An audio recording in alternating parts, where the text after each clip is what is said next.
Dear Santa, I write this letter hoping it finds you well, although I am quite sure that after today's breaking news, I fear that may not be the case. Yes, I, along with the rest of the world, today heard the sad news that you are no longer able to deliver presents due to the rising cost of living. As you can imagine, this news has caused myself and my family, who look forward to your annual visit, a lot of upset and concern that on Christmas Day we will now be left with a huge void of disappointment and emptiness as we run to our trees bright and early, only to find that Santa has in fact not squeezed his way down the chimney, eaten what's left of the homemade mince pies, and drank all the secret stash of hard liquor, whilst feeding his flu-ridden reindeer Rudolph the carrot that my son had hoped to leave his hamster Scarlet as a Christmas surprise. And reality hits as the only things that we can open on Christmas Day are the living room curtains. I have to say that I actually didn't believe the news today and thought that someone was playing a terrible prank, as they really didn't give, in my opinion, a good enough explanation of why you were unable to deliver to your many fans this year. So, me being me, decided to investigate further to find out why. Firstly, I hope you don't mind, but I looked into your finances and I found that you're living beyond your means. I mean, come on, man. You make toys and deliver them to the whole world in just one night, which just happens to be the most expensive night to travel in the whole year. It's the holidays, Santa, and we all know travel prices rocket during them. May I suggest that you pick another day to do your deliveries that does not fall in the holidays? After all, you have the whole year off.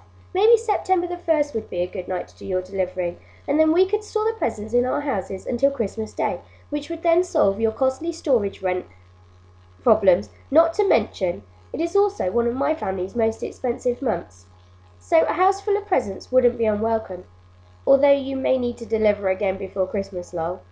But it's just one family instead of millions. It's just a suggestion. Secondly, you don't get paid for what you do, so maybe you could apply for some benefits, such as job seekers allowance and housing benefit, and I bet you'd get family tax, as you have quite a large extended family.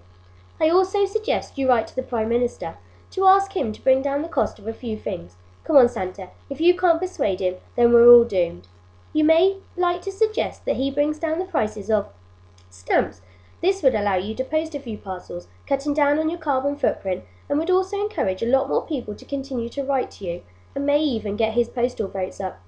Alcohol. Maybe people would leave out more than just a glass for you. You may even get whole bottles, which you could then sell as a sideline business, which would make up a few quid. Cash in hand, of course, you don't want to lose those benefits. Carrots. Compared to petrol, carrots are expensive. What do you get? 6 in a bag for £1? How far is that going to get those 12 expensive vegetarian modes of transport you use? Not round the world, that's for sure. You don't need me to do the maths. Next, I suggest that you be selective who you deliver to. You wouldn't be thought any less of, because everyone knows that Santa only delivers to those children who are good, and I work in a school, and you can just strike those children off your list straight away. I was also brought up to believe that children who don't believe in you would get nothing.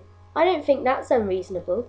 So that's the teenagers off your list, including my daughter. She never even signed your card this year. Finally, we all know that the only reason an adult ever writes to you is to creep and beg you to deliver something unaffordable, unbelievable, and undeliverable to their door, which they probably don't deserve in the first place. Otherwise they would have bought it themselves, so strike them off too. So to sum up my letter to you, I think you can get away with only delivering to the people who write to you without selfish intentions, people who want nothing from you, who ask how you are and give you helpful advice, if there's anyone out there like that. Well, Santa, I hope you have found my advice helpful and are able to resume your Yuletide delivering services straight away. And as you're going to be less busy this year thanks to me, perhaps you might like to drop in for a coffee. I got you a present. Make love your goal.